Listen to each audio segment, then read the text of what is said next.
Magandang araw, Pilipinas! Marhay na aldaw, Bicolandia! Kayo'y patuloy na nakasubaybay sa unang serbisyo, ang numero unong magsisilbi sa mamamayang Pilipino. Mga balitang may nagulong magmulat, aming ilalahan.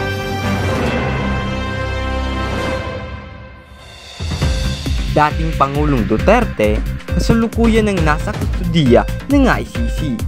PhilHealth, naglunsad ng libreng serbisyong medikal para sa publiko. DNHS Volleyball Girls, kampiyon sa palarong panlalawigan 2025.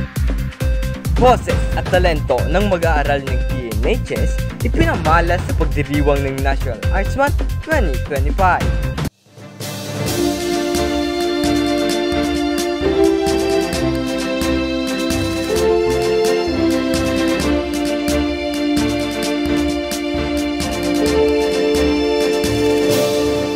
Nasa kustudiya na ng International Criminal Court o ICC ang dating Pangulong Rodrigo Duterte matapos itong sumailalim sa pre-trial chamber sa mga kasong ito.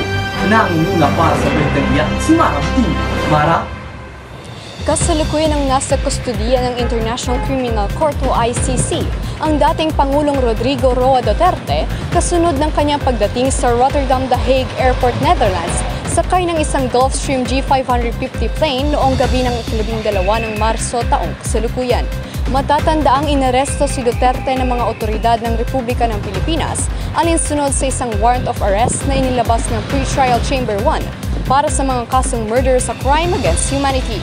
Nakipag-ugnayan naman ang Embahada ng Pilipinas sa ICC at Netherlands Ministry of Foreign Affairs upang matiyak ang pangangailangan at kaligtasan ng dating Pangulo at kanyang mga kasamahan. Mara Butin, nangunguna sa serbisyong para sa mga Pilipino.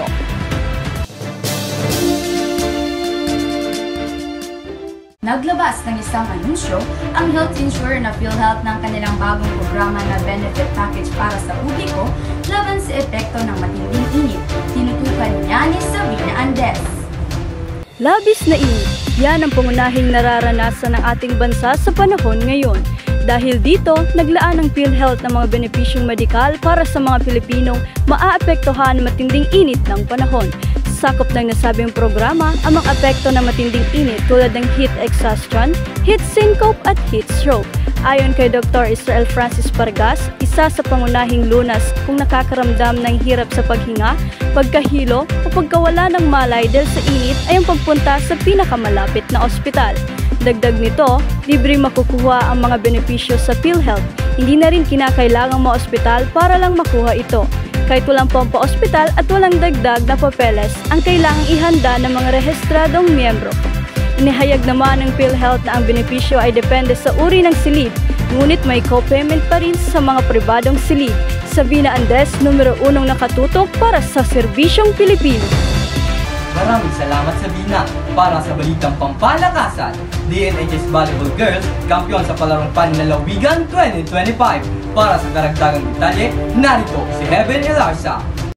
Tagumpay na napaskamay ng Daraga National High School Volleyball Girls Team ang medalya matapos itong tanghaling kampiyon sa palarong panlalawigan 2025 Volleyball Girls Championship na ginanap sa Ginubatan Sports Complex nitong ika-10 hanggang ika-14 ng Pebrero taong 2025.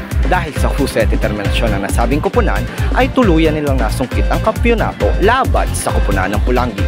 Sa pangunguna ng kanilang coach na si Ginang Melanie Ibon Consejo, bukod dito, humakot rin ng medalya sa iba't ibang larangan ng pampalakasan ang mga atleta ng DNHS. Ang mga nasabing nawaging manlalaro ang magiging kinatawan ng probinsya ng Albay at nakatakdang lumaban sa nalalapit na Bicol Meet 2025 nagaganapin sa syudad ng Legazpi. Heaven Elarsa, nangunguna sa serbisyo para sa mga Pilipino.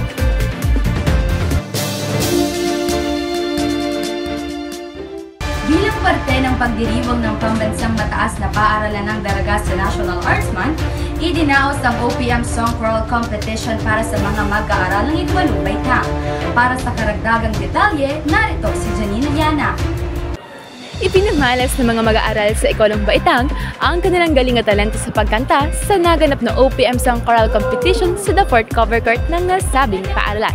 Noong ika-26 ng Pebrero, taong kasalukuyan, kinabibilangan ng iba't ibang seksyon mula sa Ikolong Baitang ang dumalo sa nasabing patimpalak, gaya na lamang ng SPA Reyes, SPA Veneracion, STM Mendel, SPJ Drilon, Guava, Apple, Mango, at iba pa. Sa huli, nasungkit ng mga mag-aaral ng SPA Reyes ang kampyonato sa itinanghal nilang kantang Pag Tumibok ang Puso ni Sean Dandal. Siyempre yung struggles na pagkakanta kasi siyempre yung SPA Reyes is wala kaming major na voice kasi yung voice nga is nasa Veneracion. So meron kaming struggles ng pagkakanta. Nakuha naman ng SPA Veneracion ng unang pwesto, ikalawang pwesto naman ng SPJ Drilon, at ang STM Mendel naman ang nakuha ng pangatlong pwesto para sa naganap ng Matimpala. Janine Yana ang nangunguna sa serbisyong para sa mga Pilipino. Maraming salamat, Janine. At iyan na po ang mga balitang aming kinutugan sa oras na ito. Sa muli, kami po ang inyong mga tagapagdating ng balita numero 1 maasahan sa katotohanan ng walang kinikilingan para sa bayan. Patuloy na magraratsada saan mang sulok ng mundo. Dito lamang sa Uno Serbisyo.